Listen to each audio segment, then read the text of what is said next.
Nu ką, draugai, sveiki gyvi. Nuotaika pas mane gera, kovinė, o kodėl taip yra? Dėl to, kad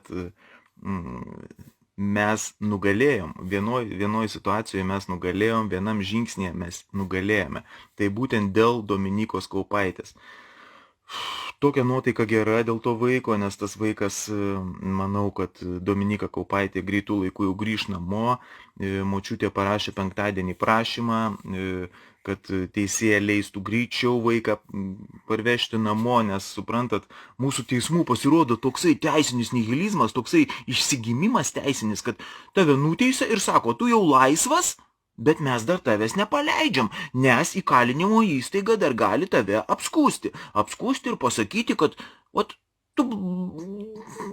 tu reikalingas čia ir mes tavęs nepaleisim, įsivaizduojat. Tai lygiai tas pats atsitiko su Dominyka Kaupaitė, ta pačia mergaitė, dėl kurios mes kovojom, kur rytais 8 valandą eidavom prie vagies bandito ir nusikaltėlio Mindaugo Sinkevičiaus darbo vietos, kurioje jis nebūdavo niekados. Beje, ir jis ir dabar nedirba, jo ir dabar darbe nelabai kada surasi.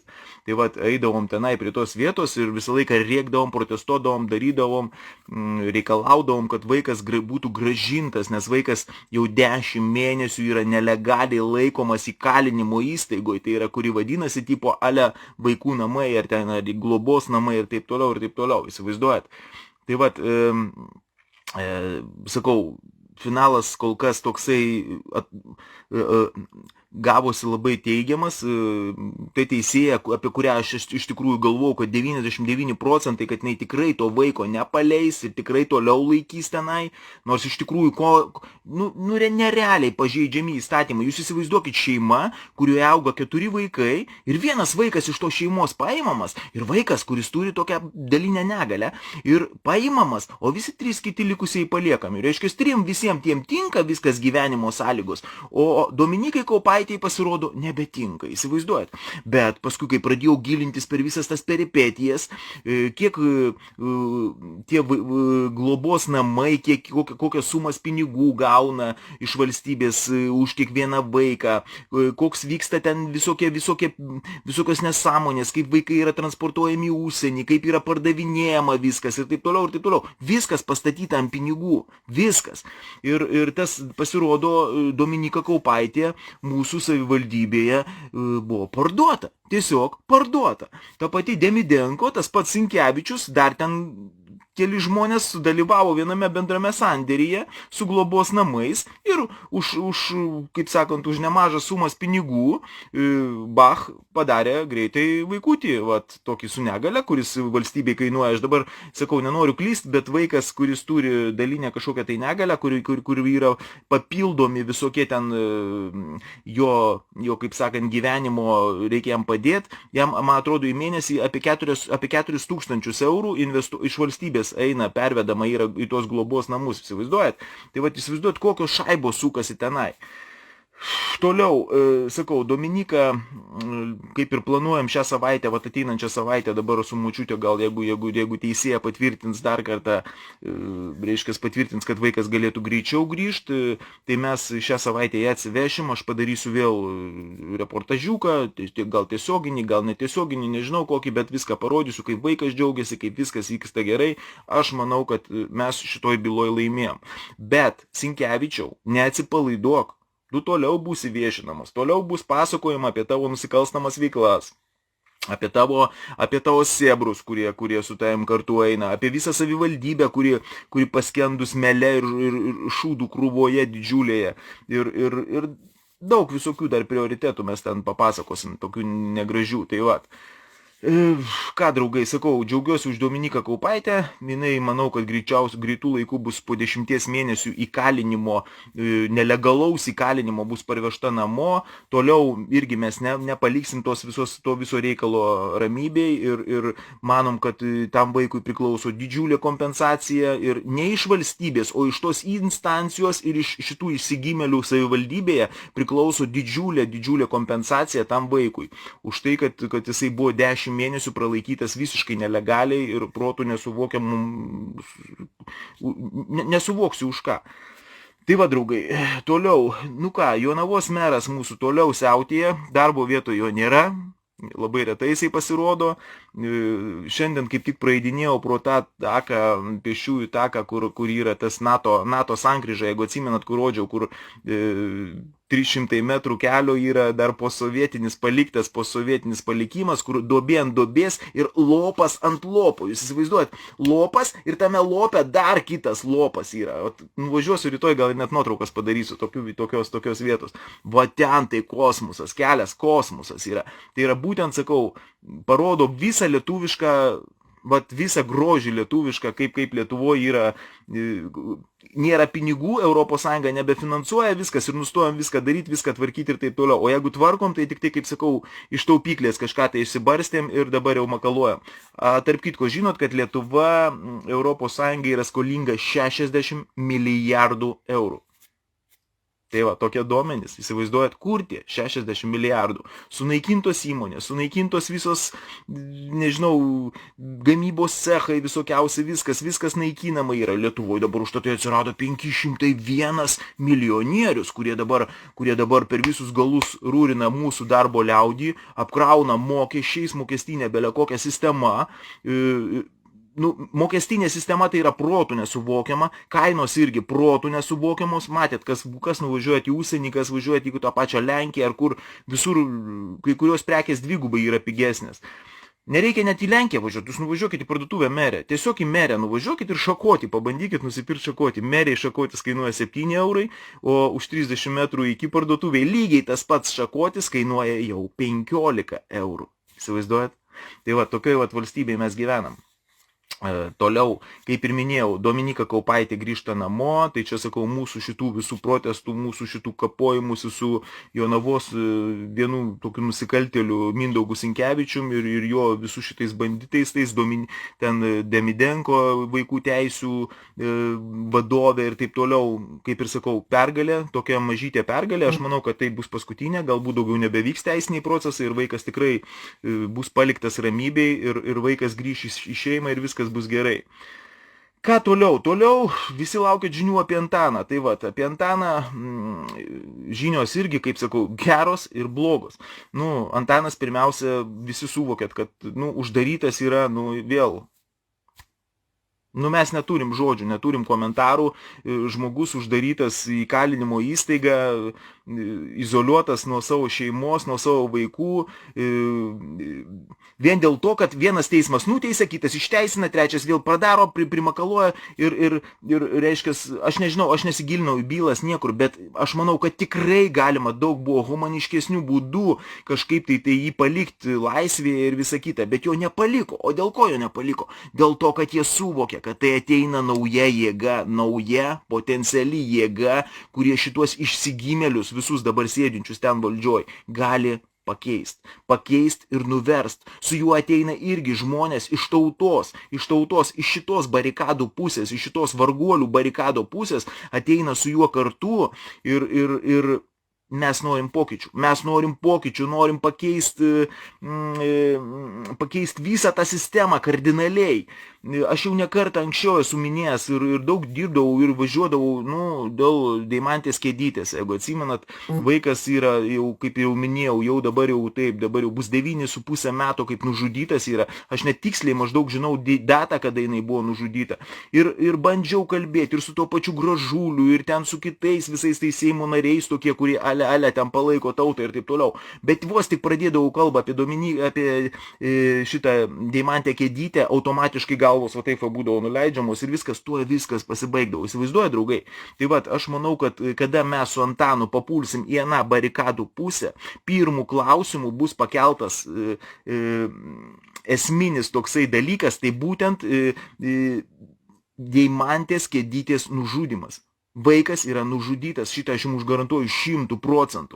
Ir tik tai tiek, kad, sakau, didžiausi nusikaltėliai dabar sėdi tenai valdžioj ir Skvernelis, Požėlas, Sadeckas, ten vardyt, iki 50 pavardžių, kurie yra susiję su šituo klanu, kuris būtent dabar irgi destabilizuoja visą valstybę, klanas, kuris naikina viską, tautą naikina, aš nežinau, kokie jie ten planai, mes negalim nieko pasakyti, pasakyt jums, suprantat, nes mes esame irgi toj pačioj barikadų pusėje kaip ir jūs. Bet kada mes papulsim į tenai, į aną pusę, mes viską sužinosim. Žinant Antaną, žinant mane, žinant kitus mūsų, mes Lietuva partijos asmenys, kokie mes esam, kad mes mūsų, nežinau, ar įmanoma mūsų nupirkti, ar įmanoma su mumis eiti į kompromisą per finansus ir aš manau, kad mes tikrai jums parodysim, kas yra kas, kaip Lietuva yra nuskurdinta, sunaikinta, kaip valdžios atstovai naikina ir tyčiojasi jūs visus. Ir mūsų, aišku, tai vat. Ką, draugai, kaip jau ir minėjau, vakar buvo posėdis, neminėjau dar tiksliau, dabar miniu, kad buvo vakar posėdis mūsų Mes Lietuva Kauno skyriaus ir įsivaizduojat, buvo toks unikalus atvejis, paskambina mums pats Antanas. Antanas paskambino, nuotaika gera, mes aišku ten visi greitai susišūkavom, Antanas skambina su kortelė, dar ta, žinot, tokias telekominės kortelės, aš kiek suprantu, kur laiką tik tai duoda, riboja laiką, ten 2 minutės ar kiek leidžia kalbėti, tai labai daug neprišnekėjom, bet šiaip pas jį kaip ir viskas gerai. Šiuo metu jis yra dar Kaune, technikos toj gatvėje tenai, kol kas nežino dar kur veš, niekaip tenai kas bus, šiaip nuotaika gera, laikosi tvarkoj, žino mūsų palaikymą, mes kartu su juo ir viskas, manau, bus gerai ir negalvojam, kad labai ilgai jisai tenai sėdės, bet manau, kad sėdės, bet neilgai. Tai va, o šiaip svarbu, mes vėl susirinkom, visas būrys, vėl žmonių atėjo, dar daugiau žmonių atėjo negu praeitą kartą. Taip kad partija tikrai, Mes Lietuva tikrai einam toliau renkam į savo partiją žmonės, pasirašinėkit, jeigu jums kas nors pasiūlys lapus, padėtas ten pas mane šonė dabar, lapus, ant kurių reikia parašyti duomenys savo, susirašyti, įstoti į partiją, stokit pas mus į partiją. Aš jums prižadu, kad mes padarysim tai, ko nepadarė niekas. Ir pačioj pradžioje sakau, sako Lobui, ką tu ten veiksi tam Seime, ką tu ten toj valdžioj veiksi, taip toliau, taip toliau. Tai vat mano pirmų reikalų, ką aš padarysiu, aš labai noriu iškelt į viešumą būtent Deimantės Kėdytės žudikus. Būtent. Ir tie žudikai dabar šiuo metu sėdi pačiuose aukščiausiuose valdžios postuose. Vienas iš jų yra buvęs ministras, kitas iš jų yra buvęs mentas, paganas iki smegenų mentas, nuo pradžios iki galo. Ir dabar jie irgi tenai taip pat sėdi. Aš jau minėjau pavardės tų asmenų. Taip kad mes įrodysim, kad jie irgi yra būtent labai stipriai susiję su Deimantės Kėdytės nužudymu. Aš jau nekalbu apie Drąsių Kedį, nekalbu apie kitus tenai visus, kas ten vyko tie visi žudymai. Bet man labiausiai aktualu yra būtent Deimantės Kėdytės nužudymas. Ir mes ir kalbėjom ir su Antanu šitą temą, kad mes tikrai, jeigu mes papulsim į aną barikadų pusę, mes ją iš karto pakelsim į viešumą. Iš karto. Ir nuo tos temos, ta tema palies labai stipriai jų klaną, jų tų banditų klaną. Ir mes manom, kad būtent Deimantės Kėdytės nužudymo byla gali labai stipriai suduoti labai stiprų smūgį būtent banditam, dabartiniam banditam sėdintiem valdžioje. Ir kaip bus toliau mes žiūrėsim, nes šiuo metu prokuratūra, teismai tai yra pilnai uzurpuoti ir iš tikrųjų tai pirmiausia reikia keisti prokuratūrą, nes tokių priedurnių prokurorų, kaip dabar, kas dabar darosi prokuratūroje, tai yra kažkas protų nesuvokiama, bylos yra kūriamos iš oro ir aplamai teismai irgi bylas, ten sakau, ten kai pradedi gilintis, tai stogai, tiesiog patys advokatai imasi už galvų, sako, negalim protų suvokti, kas čia darosi. Tai va, kas dar, draugai, kas skiepai. Pati geriausia tema tai yra skiepai. Skiepai, su kuriais aš jau dirbu 15 metų ir dabar vėl žmonės pradedami gazdėti. Man iš armijos žmonės rašo, irgi jaunimas rašo, ką man daryti, mane nori paskiepyti nuo erkinio encefalito, mane nori nuo to, nuo ano paskiepyti. Iškart sakau žmonės. Aš dirbu 15 metų su skiepais, su skiepų žala. Mano yra Facebook'e grupė skiepų žala. Jums kas nors neaišku, ateikit pas mane į grupę, užsiregistruokit. Yra 18 000 žmonių tenai. Viską paaiškis, parodys, pasakys. Patys žmonės iš savo praktikos pasakys. Niekados aš jums patariu draugiškai, niekados nedraugiškai, iš jūsų reikalauju. Niekados gyvenime neskiepykit savo vaikų, jeigu jūs norite turėti juos sveikus, protingus, nesergančius. Jeigu jūs suleisit skiepą, suvakcinuosit, vaikas jūsų visą likusį gyvenimą sirgs, bus luošas, bus silpnų smegenų ir taip toliau, ir taip toliau. Kaip visa tai yra? Tai yra tas, kad į kraują yra įleidžiami nuodai. Nuodai, kurie nusės smegenyse ir jas vaiko kamienės smegenų ląsteles. Galit mane vadinti bepročiu, galit siūsti ant 3 raidžių, ant 2 raidžių, ne? 2 raidės, na. Bet jeigu jūs manęs neklausysit, paskui labai gailėsitės. Dar kartą sakau, Facebook grupėje yra skiepų žala, užeikit į tą grupę, aš priimsiu visus, kurie turit savo profilius normalius, viską, nes ateina labai irgi registruojasi su kažkokiais priedurniškais profiliais, nepykit, bet su tokiais nepriimu, ten inkognito irgi nedarau, nepriimu, tai va. Ką toliau, kas toliau, ką jums dar papasakot? Tarp kitko, iškart sakau, komentarai visi šitie negatyvus, kur čia keikėsi, kur čia kažką tai ten rašo, taip toliau. Kol kas palieku, netrinu ir neblokuosiu, bet vėliau ateityje pilnai bus blokuojamas žmogus ir viskas, tiesiog daugiau, neleisiu čia dergtis ir šūdą malt. Vėliau irgi, jeigu jums patiks mano laidos, tos tokios vakarinės, irgi darysim skambučių sistemą, galėsit paskambyti, galėsim pakalbėti ir taip toliau. Šiandien tokia startinė laida, tai yra tokia, pabandyti tiesiog, kaip gausis, kaip ar jums patiks ar nepatiks, kaip ar gal vakarą nenorit su manim praleidinėti, tai tada galim daugiau nebedaryti, tai va tokie reikalai.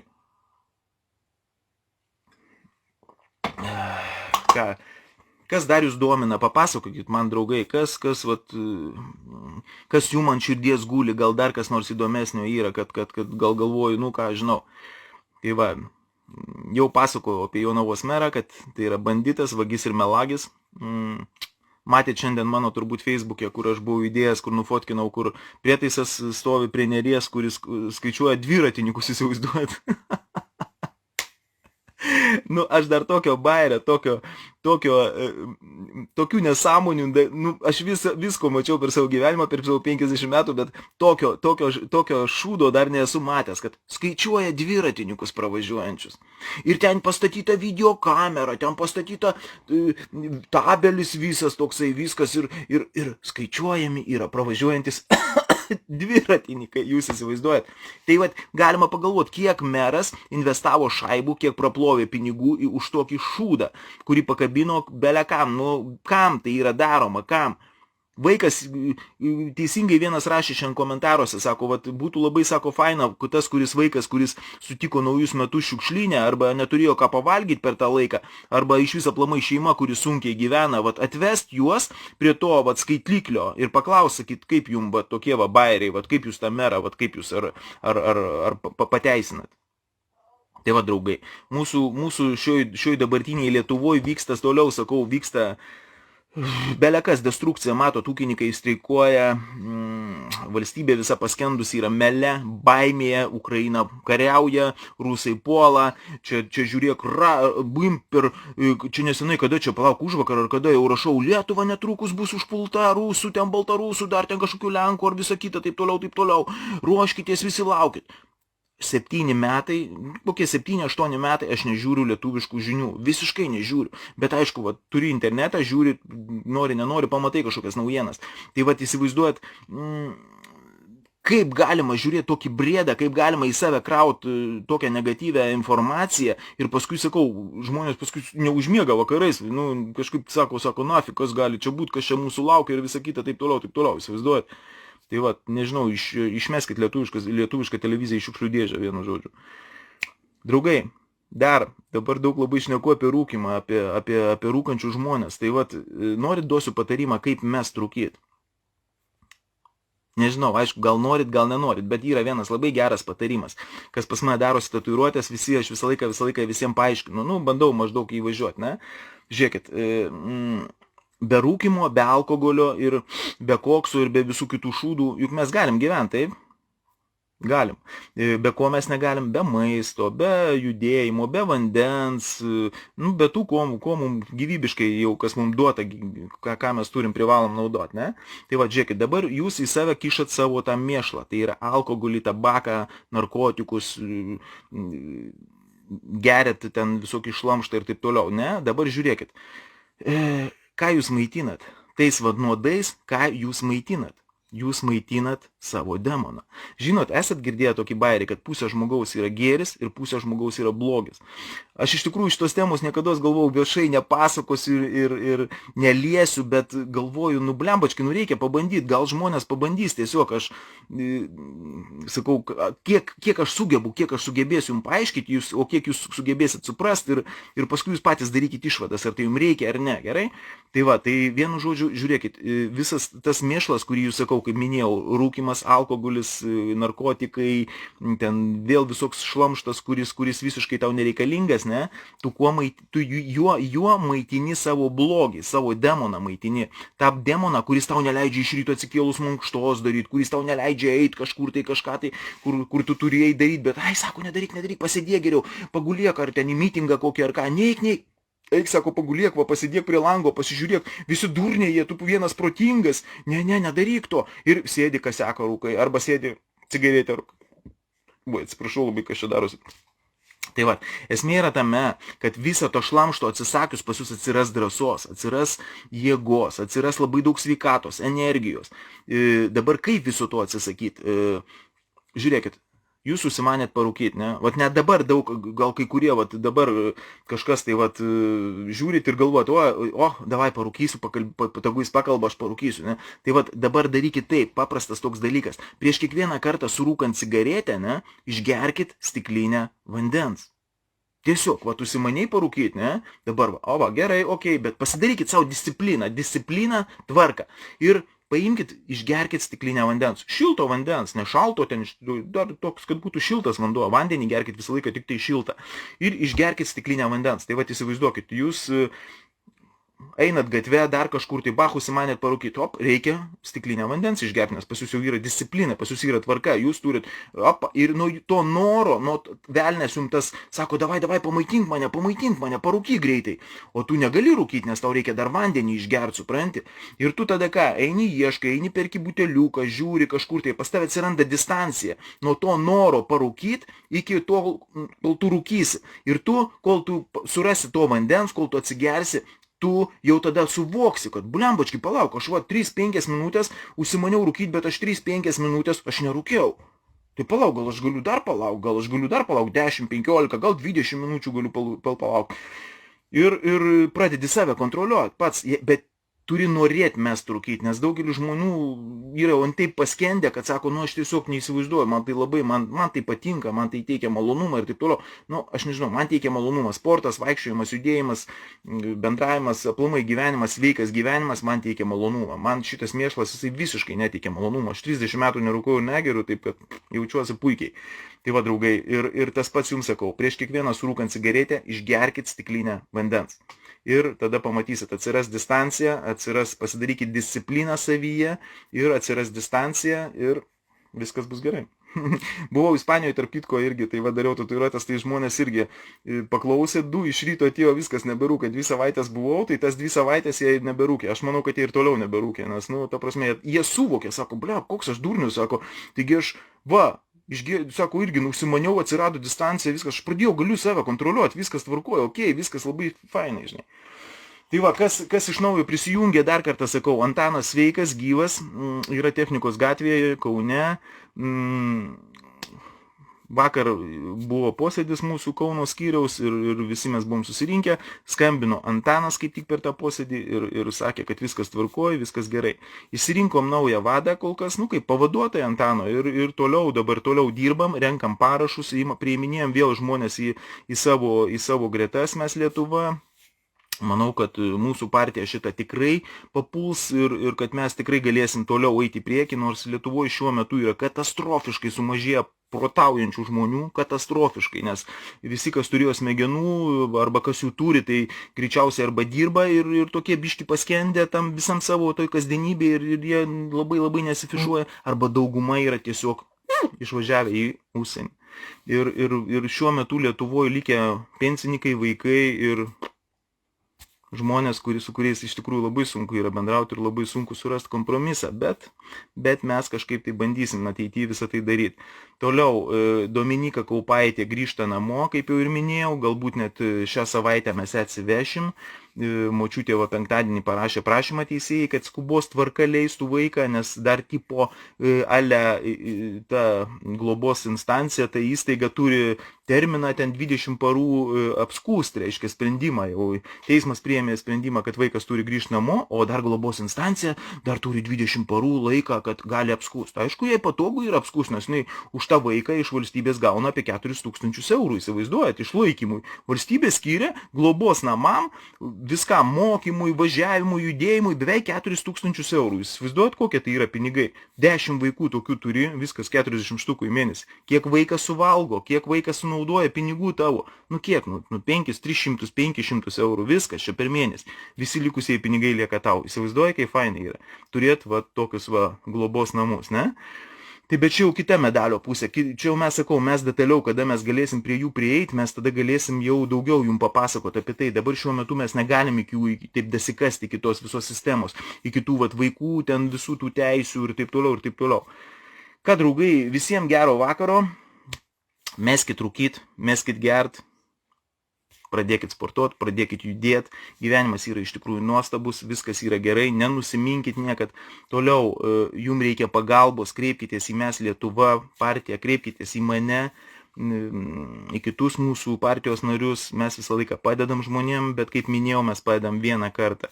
Jeigu žmogui padedi, o jisai pradeda toliau geria, toliau daro beleką ir vėl šūdų krūva gaunasi, tada viskas, paliekam ramybėje. Ai, čia vat krašot dėl automobilių taršos tikrintų, tai chebra, tai jūs supraskite teisingai, kad čia yra jau, čia yra, iš jūsų melžia pinigus, belekaip valstybė, dar sakau, ta barikadų pusė, va tenai, va, kur yra, kurioje nesam mes, o ten yra tie nusikaltėliai, visi tie banditai, jie bando visais įmanomais būdais mus dar išžagit, kad atimt viską, visiškai padaryti taip, kad mūsų gyvenimas būtų visiškai nepakeliamas. Suprantat? Taip, kad, sakau, net nežinau, ką patart, iš tikrųjų. Aš pats, negaliu pasakot kai kurių detalių, kaip aš gyvenu, bet aš gyvenu taip, kad stengiuosi, kad šita sistema man negalėtų nieko padaryti. Tai vat, draugai, laikykitės, visiems gero vakaro, Antanas visiems siunčia linkėjimus, Mes Lietuva partija eina į priekį ir viskas bus gerai. Registruokitės pas mus, stokite į mūsų partiją ir viskas bus gerai. Mes tik tai kartu viename kumštyje mes galėsim daug padarysim. Gerai, draugai, ką, stengsiuos kiekvieną sekmadienį taip palaivint, pasižiūrėsim, kas čia gausis, kaip ir minėjau, bandysiu paskui išsiaiškinti, kaip čia galima bus padaryti, kad galėtumėte ir paskambyti, ir pakalbėti, ir taip toliau. Tai vat bandysim tokį padaryti. Viskas.